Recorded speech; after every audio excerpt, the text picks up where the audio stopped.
Hello, my name is Mrs. Keidel. I am here today in the Iowa City Community School District speaking to my Wickham students or other buildings that I might be at to do a underwater background lesson. Now we are in an underwater unit with my kindergarten friends, and we have learned a lot about the kind of creatures and animals and fish that we might see under the water.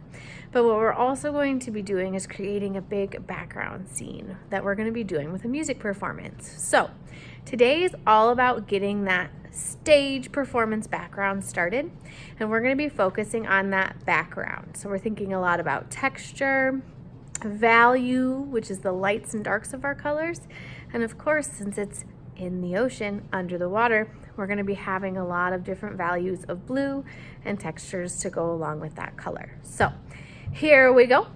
We are all going to get into groups today, and normally we would do some of our work independently, but for what we're doing with this, we're going to be doing table groups. So we're going to split into maybe 5 or 6 of our tables. If we don't have enough big paper today, then we're going to do groups of 5, which will be fine. Just have a table move over. But what we're going to use is either a gray or a light blue background. I have gray for the example today, but again, you'll have gray or light blue.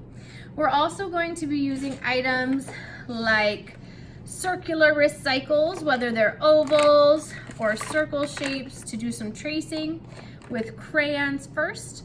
We will also be doing some tissue paper textures with a couple different values of blue and with glue sticks. And then to wrap this up today, we're going to be filling it in and adding some color with tempera cakes. Now, we are focusing all about blue. So though we have some warm colors and cool colors on our palette, we are only going to be using the blue.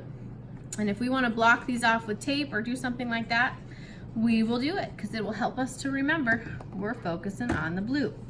But here's what we need to do today. For one, on our background paper, we're going to take some of these recycles and start making some circle or oval tracings.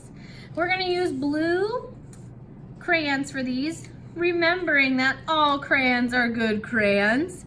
So some of them might be broken, some might be brand new. Whatever crayons we wind up with, we're going to just make the best use of them.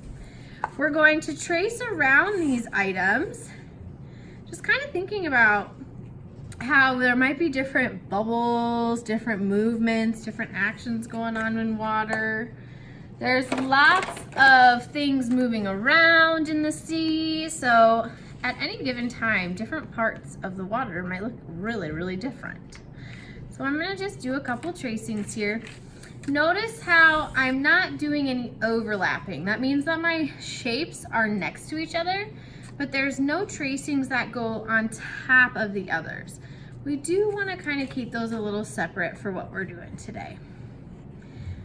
So your paper might be gray like mine, your paper might be blue, like a turquoise blue, whatever we're working with today.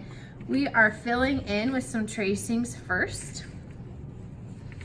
Next, we're going to be doing a little gluing and a little tissue paper. Now, we're doing it crayon, then glue, then paint, with the hopes that our tissue paper will stick nicely to our paper even after we've added a little paint. So our tissue paper is in little square pieces. You can do a little folding to fit them into shapes, or you can kind of compose them or move them around your paper however you like. It is up to you, kiddos. But what I'm going to start with is by doing a little glue on my paper first. I know that my shape is in like a diamondy square shape, so I just want to have enough glue to really make sure it sticks. Then I can go in and add little bits here and there. But remember, dot, dot, not a lot. And especially for something like tissue paper, a little glue is going to go a long way. But I'm going to fill this in here. I can overlap my tissue paper, so don't worry about that if you get a little tissue paper over your bubble shape or your circle shape. We can think of them as bubbles because it is under the sea after all. And we're gonna just fill this in with all this texture and all these colors, taking our time. And we are working in a group, so it might be a good idea for every person to kind of have their own little space on the paper, or maybe you and a friend would like to kind of work on a space together. But we want to be respectful and kind the whole time we do this. And we want to remember that this is for all of us to work on together. So no part is just for me.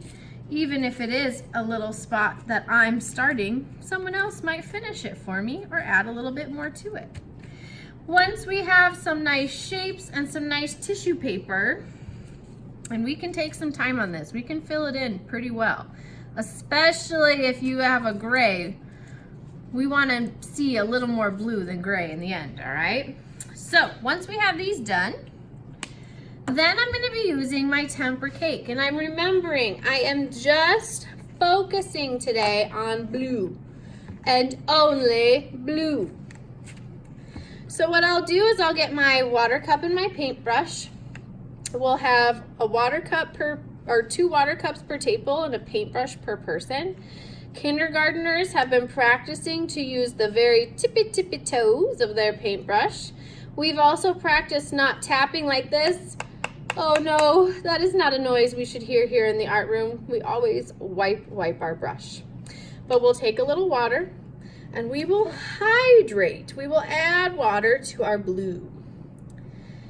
Once we've added some water to our blue, we're gonna stay on those tippy toes, and we're gonna start adding that blue onto our paper. Now, the more paint you have on your brush, the darker your blue will be.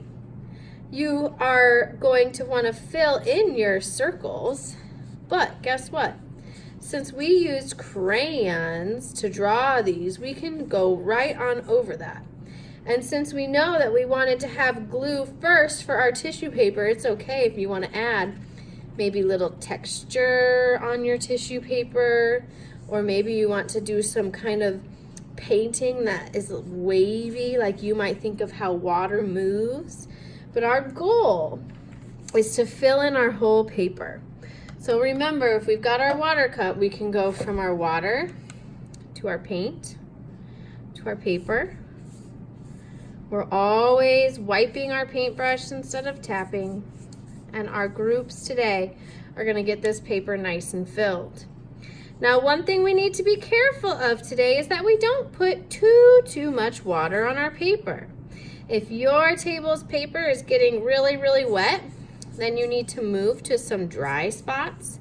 And once every spot has been covered with some lovely blue, then it's time for us to finish up.